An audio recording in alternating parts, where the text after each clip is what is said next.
છોટાઉદેપુર જિલ્લાના બોડેલી રેલવે ફાટક ઉપર ટ્રાફિક જામની સમસ્યાઓ વકરતા વહેલી તકે ઓવરબ્રિજનું કામ શરૂ કરવાની માંગ લોકોએ કરી છે। શું છે વિગત જોઈએ ખાસ અહેવાલમાં।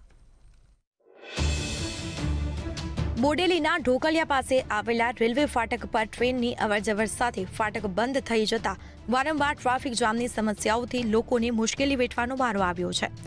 ફાટક બંધ થતાં જ 1 થી 2 કિલોમીટર જેટલો ટ્રાફિક જામ થતો હોય છે અને જેમાં દર્દીઓને લઈ અવરજવર કરતી એમ્બ્યુલન્સ પણ ફસાઈ જાય છે। કે અહીંથી ઠેઠ અલીપુરા ચોકડી સુધી મધ્યમ બિંદુ બોડેલીનાથી અને આ ચોકડીથી ઠેઠ તમે સ્વામિનારાયણ મંદિર સુધી ટ્રાફિક 2.5 કિલોમીટરની લાઈનો થઈ જાય છે। તો અમારે રેલવે તંત્રને રજૂઆત છે ડીઆરએમ ઓફિસર સાહેબને કે આ જલ્દી જલ્દ આ બ્રિજનું કામ ચાલુ કરે। 15મી ઓગસ્ટની ઉજવણીના રાજ્યકક્ષાના કાર્યક્રમમાં પૂર્વ મુખ્યમંત્રી વિજય રૂપાણી છોટાઉદેપુરના પ્રવાસે હતા।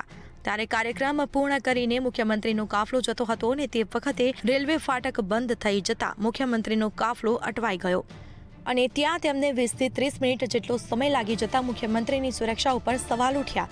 ત્યારબાદ મુખ્યમંત્રીએ ઓવરબ્રિજ બનાવવા માટે ₹50 કરોડની જાહેરાત કરી હતી અને એ વાતને આજે 6 વર્ષ જેટલો સમય વીતી ચૂક્યો છે, જ્યારે રેલવે વિભાગ દ્વારા સર્વે સહિતની તમામ પ્રક્રિયાઓ પૂરી થઈ ચૂકી છે, છતાં પણ ઓવરબ્રિજનું કામ શરૂ થયું નથી અને જેને લઈને લોકોમાં ભારે રોષ જોવા મળ્યો છે।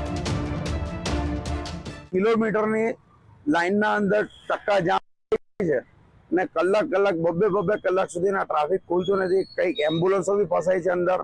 ઇમરજન્સી પોઝિશનમાં બી આ ટ્રાફિક કોઈ ક્લિયર કરવા વાળો માણસ છે નહીં। એટલે અમારી સરકારને એ નિવેદન છે કે તાત્કાલિક આ ઓવરબ્રિજ બનાવવા અમારી નમ્ર વિનંતી છે। આ બોડેલીની અંદર બોડેલી અલીપુરા અને ઢોકલિયાની વચ્ચે જે રેલવે ક્રોસિંગ છે ત્યાં રેલવે આવવાથી અવારનવાર ટ્રાફિક સર્જાય છે અને આ પુલ ઓવરબ્રિજ મંજૂર થયેલો છે, છતાં આનું કામ ચાલુ થયું નથી। હવે લોકોના મનમાં એક જ સવાલ છે, 6 વર્ષથી અટવાયેલા આ ઓવરબ્રિજ ક્યારે બની રહેશે અને ફાટકના કારણે સર્જાતી ટ્રાફિકની સમસ્યાનો અંત ક્યારે આવશે, પ્રજાજનોને ક્યારે રાહત મળશે। સુલેમાન ખત્રી, મંતવ્ય ન્યૂઝ, છોટાઉદેપુર।